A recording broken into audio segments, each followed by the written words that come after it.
بسم اللہ الرحمن الرحیم۔ عن عبداللہ رضی اللہ عنہ قال قال رسول اللہ صلی اللہ علیہ وسلم من مات یشرک باللہ شیئا دخل النار۔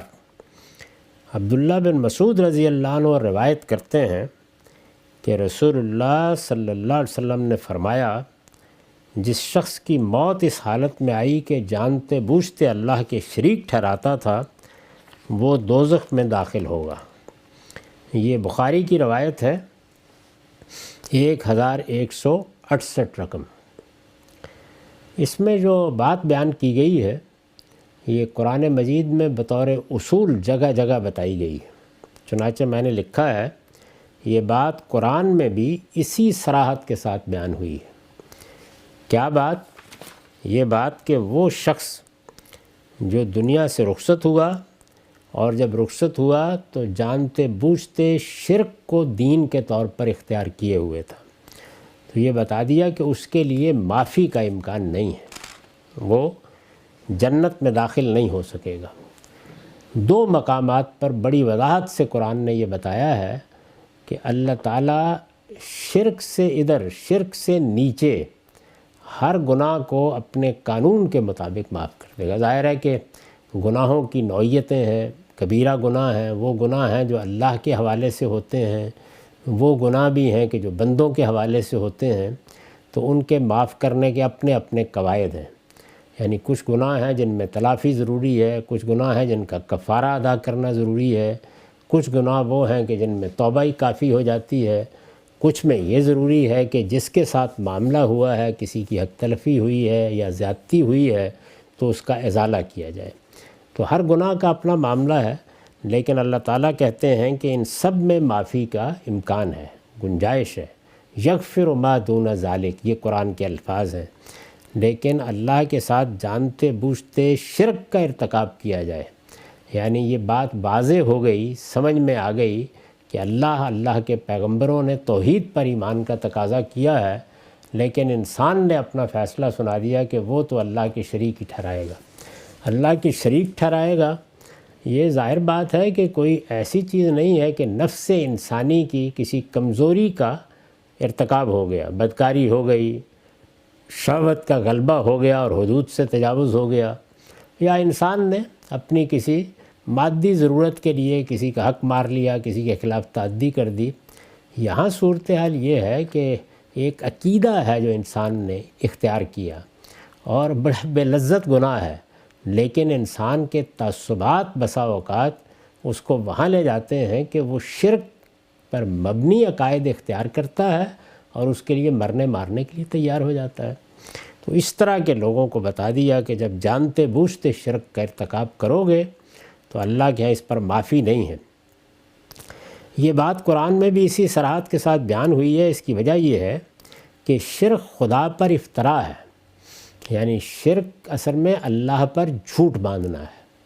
جب شریک کسی کو ٹھہرایا جائے اور اس کو اس کے تمام فروع میں سمجھ لینا چاہیے، یعنی میں یہ کہتا ہوں معاذ اللہ کہ اس کائنات کو جس ہستی نے بنایا ہے کوئی اور ہے جس میں وہ حلول کر گئی ہے، اور اب دنیا میں وہی اس کا مظہر ہے یا اس کا کسی کے ساتھ اتحاد ہو گیا ہے، اور اب میرے سامنے اس کی جو تصویر ہے وہی گویا اس کی حقیقت بھی ہے۔ یہ وہ چیز ہے جو مسیحیوں نے اختیار کی یا ہمارے ہاں صوفیوں نے اختیار کی ہے۔ لیکن اس سے آگے اللہ تعالیٰ نے بتایا کہ الا لہ الخلق والامر، یعنی خلق میں آپ نے شامل کر دیا، مثلا اس دنیا کو بنانے میں، کائنات کو بنانے میں کسی درجے میں کسی کا حصہ مان لیا۔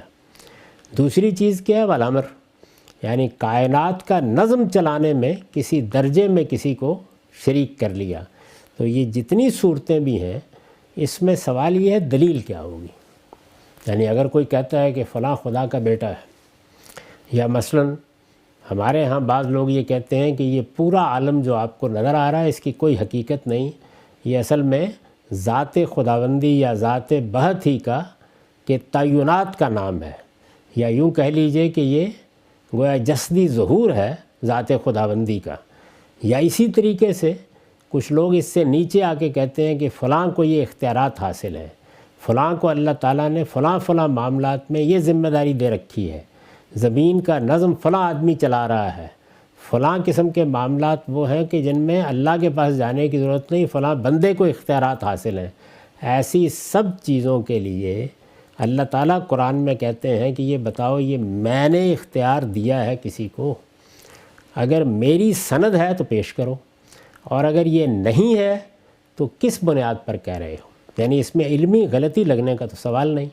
ہمارا جو کچھ بھی علم ہے اس میں ظاہر ہے کوئی چیز یا ہمارے تجربے میں آئے گی یا مشاہدے میں آئے گی، پھر اس کا استقراء کریں گے، اس کی بنیاد پر کوئی مقدمات قائم ہو گئے۔ انسانی علوم ایسے ہی کام کرتے ہیں۔ یہ ہے کیا؟ یہ تخیل کی کرشمہ سازی ہے، ایک میتھالوجی ذہنی لحاظ سے بنائی اور بنا کے اس کے عقلی تقاضوں کو لوگوں کو سمجھانا شروع کر دیا۔ تو یہ افتراء علی اللہ ہے، یعنی اس میں جو بات کہی جا رہی ہے چونکہ اللہ کے حوالے سے کہی جا رہی ہے، اللہ نے فلاں کو یہ حیثیت دی ہے، اللہ نے فلاں کو یہ مرتبہ دیا ہے، اللہ نے فلاں کو یہ اختیار دیا ہے، یا اللہ نے اپنے ظہور کے لیے فلاں جسد کو منتخب کیا ہے، یہ بات جب بھی کہی جائے گی اللہ کے حوالے سے کہی جائے گی تو یہ اللہ پر افتراء ہے، اللہ پر جھوٹ باندھنا ہے، یعنی اپنی طرف سے ایک جھوٹی بات بنا کے اللہ کے حوالے سے پیش کرنا ہے۔ اس کو اس زاویے سے دیکھیے تو شرک گویا بہت بڑا گناہ، بہتان اللہ تعالیٰ کے معاملے میں ایک خلاف حقیقت کا بیان ہے۔ معاف کیجیے۔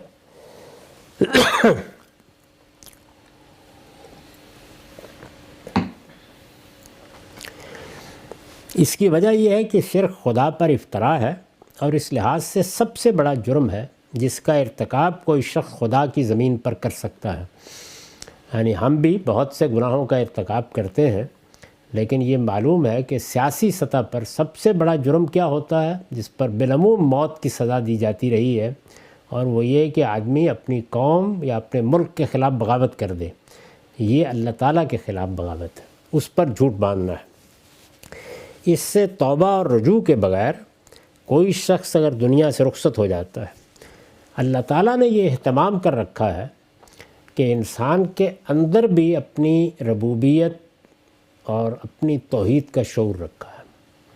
انبیاء علیہم السلام کی دعوت کا بنیادی نقطہ یہی ہے، اور وہ اس کی منادی کرتے رہے ہیں انسانی تاریخ میں، صالحین اس پر توجہ دلاتے رہے ہیں۔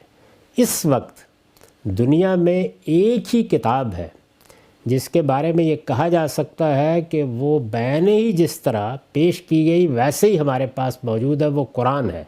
وہ اسی توحید کی منادی کرتا ہے، اس شرک کا ابطال کرتا ہے۔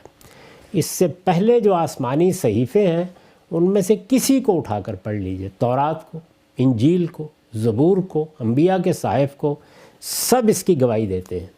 اب اتنے بڑے پیمانے پر باطن میں، ظاہر میں اللہ تعالیٰ نے شرک سے متعلق غلطی پر متنبہ کرنے کا اہتمام کیا ہے۔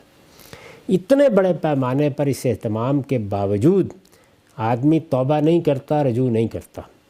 اس سے توبہ اور رجوع کے بغیر کوئی شخص اگر دنیا سے رخصت ہو جاتا ہے تو خدا کی بارگاہ میں پھر اس کے لیے معافی کا کوئی امکان نہیں ہے۔ توبہ اور رجوع کا موقع ظاہر ہے کہ مرنے تک ہے، اور دنیا میں جو شعور کی عمر کو پہنچتا ہے آدمی تو یہ جو کچھ میں نے عرض کیا اس سے واقف ہو جاتا ہے۔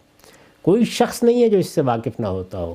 اس سب کچھ سے واقف ہونے کے بعد بھی دو ہی صورتیں ہو سکتی ہیں، وہ یہ ہے کہ یا تو واقف ہونے کے عمل کے رستے میں اپنی غفلت سے پردہ ڈال دیا، اور یا واقف ہوئے اور سرکشی اور عناد کی بنیاد پر انکار کر دیا، تو اللہ تعالیٰ کے ہاں یہ دونوں عذر قابل قبول نہیں ہیں، اس لیے یہی نتیجہ نکلے گا۔